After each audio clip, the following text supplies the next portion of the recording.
نماز کی دعوت دینا تو خیر الگ بات ہے، لیکن کسی کے اوپر الزام لگا دینا یہ اسلام کا نقطہ نظر نہیں ہے۔ اسلام ہمیں اس چیز کی بالکل بھی پرمیشن نہیں دیتا، اسلام ہمیں اس چیز کی بالکل بھی اجازت نہیں دیتا۔ پھر آگے اللہ رب العزت نے فرمایا وَلَا تَجَسَّسُوا، کسی کی جاسوسی مت کرو، کسی کو پرسنل لائف میں جھانک کر کے دیکھنے کی ضرورت نہیں کہ یہ کیا کرتا ہے، ہمیں کیا اس سے مطلب ہے۔ وَلَا تَجَسَّسُوا، کسی کی جاسوسی نہیں کرنی ہے، کسی کی جو سیکریٹ زندگی ہے اس میں جھانک کر کے دیکھیں کہ یہ گھر پہ کیا کرتا ہے، یہ جب اپنے آفس میں جاتا ہے تو کیا کرتا ہے، یہ فلاں جگہ کیا کرتا ہے۔ کوئی انسان مان لیتے ہیں اپنے یہاں سوسائٹی کی حقیقت ریالٹی میں بتاؤں، مان لیں کہ کوئی انسان خاص طور سے یہاں پر رات کو 1 بجے یہاں سے اچانک بائک نکل کے، خاص طور سے کوئی جوان ہو، کوئی خوبصورت بھی ہو، جوان بھی ہو، یہاں سے بائک لے کر کے نکلے، جتنے لوگ دیکھیں گے سب اس کے متعلق ہی سمجھیں گے کہ کسی بدکاری کے لیے جا رہا ہے۔ یہ ریئلٹی ہے، یہ حقیقت ہے، کوئی پروف نہیں، کوئی دلائل نہیں،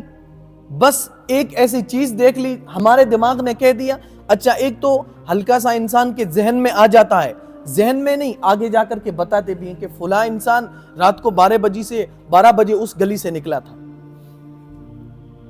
اس کا مطلب وہاں گیا تھا یا یہ اس کام کے لیے گیا تھا۔ یہ ساری بدگمانی ہے۔ اللہ رب العزت نے قرآن میں فرمایا یا ایھا الذین آمنوا اجتنبوا کثیرا من الظن، بدگمانی سے بھی بچنا ہے۔ ولا تجسسوا، کسی کی پرسنل لائف کو جھانک کر کے نہیں دیکھنا ہے کہ کیا کر رہا ہے۔ ولا یغتب بعضکم بعضا، اور ایک دوسرے کی غیبت نہیں کرنا ہے۔ گویا کہ اللہ رب العزت نے ان چند آیات کے اندر ایک معاشرے اور ایک سوسائٹی کے اندر جتنے جھگڑوں کی وجہ ہو سکتی ہے سب اللہ رب العزت نے ہائی لائٹ فرمائی، اور اللہ رب العزت نے سبھی کا ذکر فرمایا۔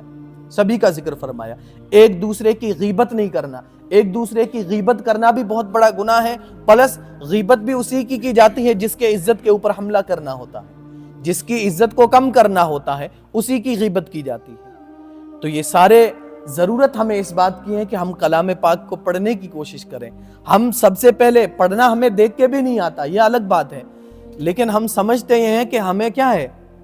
قرآن صرف تلاوت کے لیے ہے اور صرف برکت کے لیے، حالانکہ نہ تو ہمیں تلاوت کرنی آتی ہے، سمجھنا تو بہت دور کی بات ہے، لیکن کم سے کم ہم مینٹلی اس بات کو سمجھیں تو صحیح کہ قرآن پڑھنے کے لیے ہے، تلاوت کے لیے ہے، اس کے الفاظ برکت کے لیے ہے، ثواب پہنچانے کے لیے ہے، لیکن صرف اس کے لیے نہیں ہے، بلکہ جو قرآن کریم کا اصل مقصد ہے وہ یہ ہے کہ پڑھ کر کے ہم اس کے مطابق زندگی گزاریں، اس کے پروسیس میں یہ ہوگا کہ سب سے پہلے ہمیں قرآن کریم کی عربی کی ریڈنگ ہمیں آنی پڑے گی، عربی کی ریڈنگ سیکھنی پڑے گی، الفابیٹ سیکھنے پڑیں گے عربک کے، اس کے بعد اس کو پڑھنا سیکھیں گے، اس کے بعد اس کے گرامر سیکھیں گے اور پھر پڑھیں گے۔ اس کے علاوہ ایک اور شارٹ کٹ طریقہ ہے، ٹرانسلیٹ پڑھ لینا۔ اس کو عربی جاننا نہیں کہیں گے، اس کو ہم یہ نہیں کہیں گے انہوں نے عربی سے پڑھا ہے، کیا پڑھا ہے؟ ٹرانسلیٹ پڑھا ہے۔ کوئی یہ نہیں کہے کہ میں ترجمہ پڑھ رہا ہوں یا میں تفسیر پڑھ رہا ہوں، بلکہ میں کسی اور کی تفسیر کی ہوئی کو ٹرانسلیٹ کیے ہوئے کو ہندی میں پڑھ رہا ہوں، تو یہ بھی پڑھنی چاہیے۔ قرآن کریم کا ترجمہ ہونا تو یہ چاہیے مسلمانوں کی شان، اور بلکہ یہاں مجھے ایک فائدہ لگتا ہے کہ آپ ہمارے ادھر اردو لوگ اتنا عام طور پر جوان اردو لوگ لکھنا پڑھنا نہیں جانتے، اردو کو خاص طور سے، لیکن آپ کے ہاں اکثر بچے 80% جو اسکول 12th کرے ہوئے ہیں وہ بچے ایسے ہیں جو اردو پڑھنا جانتے ہیں۔ تو اردو میں تو سیرت کا پورا کنٹینٹ موجود ہے، پوری سیرت اردو میں موجود ہے، قرآن کریم کی کتنی تفاسیر، ہر ایک عالم کی تفسیر ہمیں اردو میں مل جائے گی، تو اس سے فائدہ ہمیں اٹھانا چاہیے۔ کوشش یہ کرنی چاہیے کہ قرآن کے الفاظ بھی ہم صحیح پڑھیں، اور اس کے ساتھ ساتھ ہمیں ٹرانسلیٹ بھی پڑھنے کی کوشش کرنی چاہیے، بلکہ ہر مسلمان کو ایک رکوع روزانہ فجر کی نماز کے بعد اپنے سے پڑھنے کی کوشش کرے۔ جس کو ہندی پڑھنی آتی ہے وہ ہندی کا ٹرانسلیٹ، ہاں اس میں اس بات کا ضرور خیال رہے کہ اچھے اور اوتھینٹک ترجمہ پڑھے، کسی معتبر عالم کا، کسی اوتھینٹک عالم کا ترجمہ پڑھنے کی کوشش کرے، ورنہ بہت سارے غیروں نے بھی اسلام کا ٹرانسلیٹ لکھا ہے۔ اللہ پاک ہم سب کو عمل کی توفیق نصیب فرمائے، قرآن کریم کی صداقت کو، سچائی کو اور قرآن کریم کے پیغام کو اپنی زندگی میں اتارنے کی توفیق نصیب فرمائے۔ وآخر دعوانا الحمدللہ رب العالمین۔ جن کی سنتیں باقی ہیں جلدی سے پڑھ لیں۔